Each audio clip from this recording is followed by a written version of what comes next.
Will someone who's losing control try to use the children to regain it? The sad and honest answer is yes.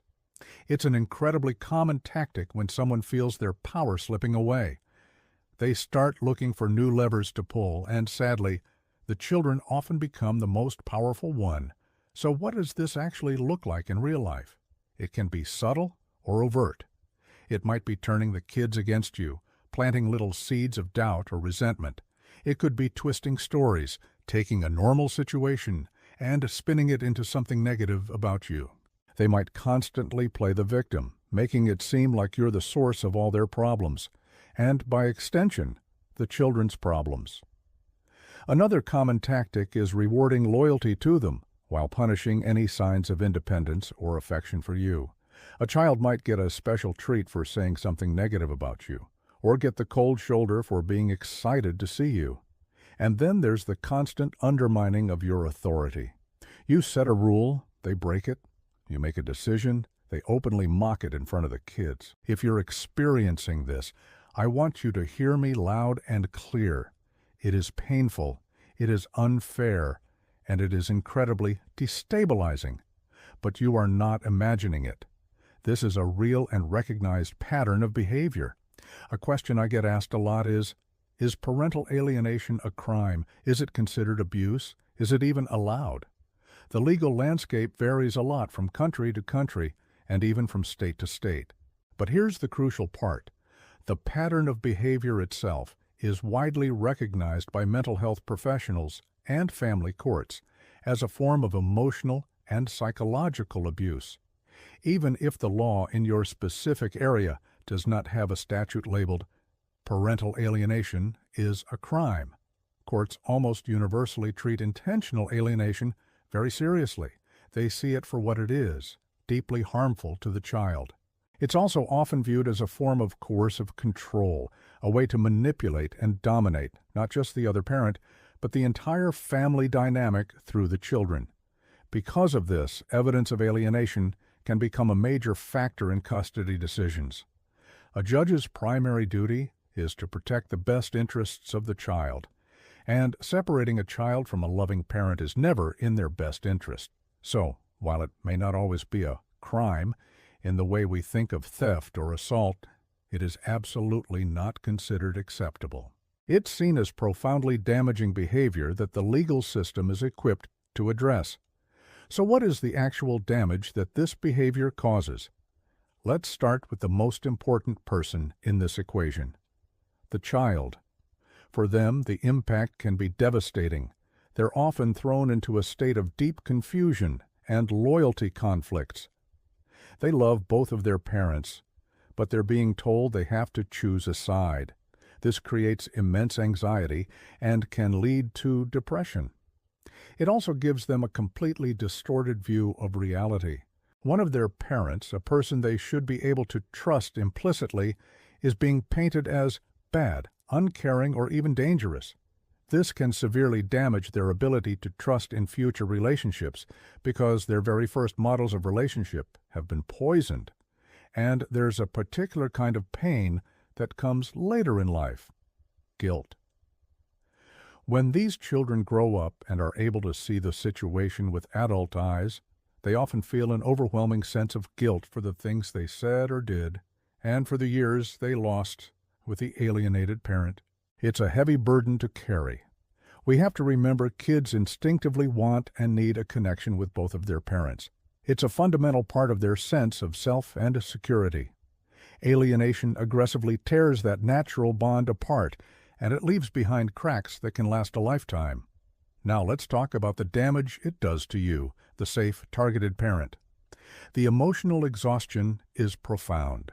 You're constantly fighting a battle on two fronts, trying to counteract the negativity being fed to your children while also just trying to be a present, loving parent.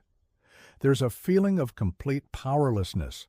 You feel misrepresented, like a character in a story someone else is writing. You feel erased from your own child's life. This naturally leads to intense anxiety and a constant fear of losing that precious relationship with your child forever. And then there's the grief. It's a unique kind of grief because you're mourning a relationship while the person is still right there. You are watching harm being done to your child, and you feel helpless to stop it. It can also be incredibly isolating, especially if friends or family don't understand the dynamics and just say things like, "Oh, you guys just need to get along for the kids." Your pain is real and it's valid. Parental alienation targets the very heart of what it means to be a caring parent.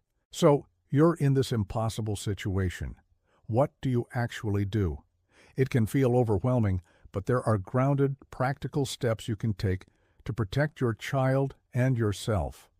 First and foremost, document, document, document. I cannot stress this enough. Keep a detailed, factual log.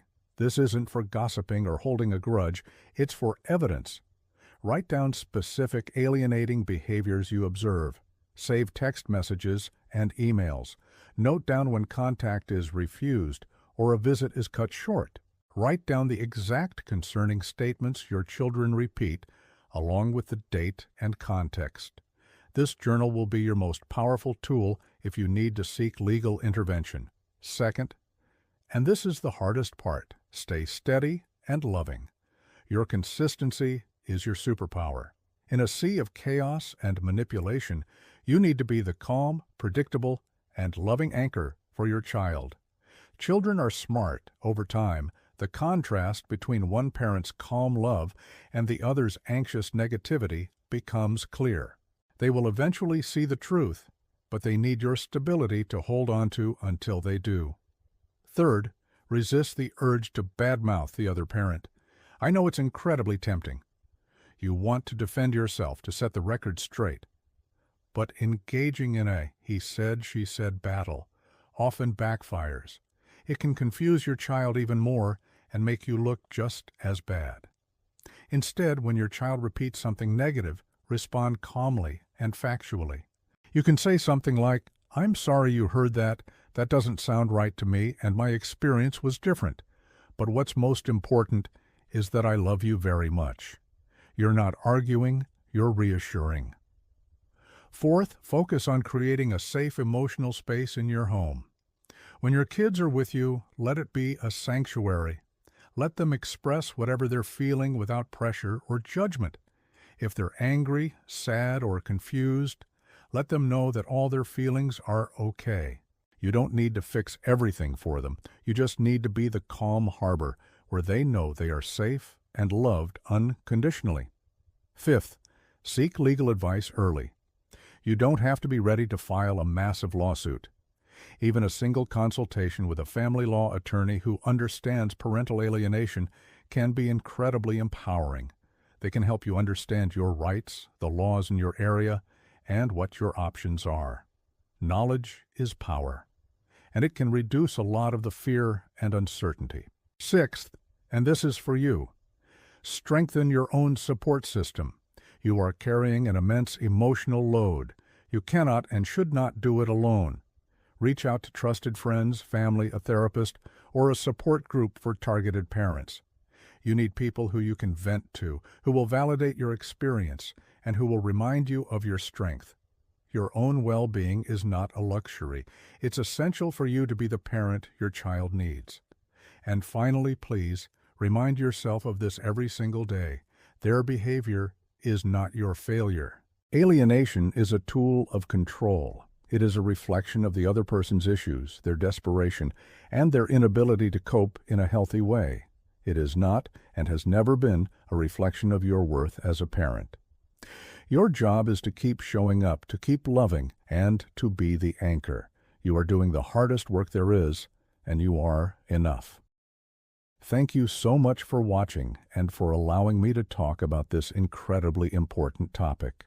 If this resonated with you, please consider subscribing for more content on navigating difficult family dynamics. You're not alone.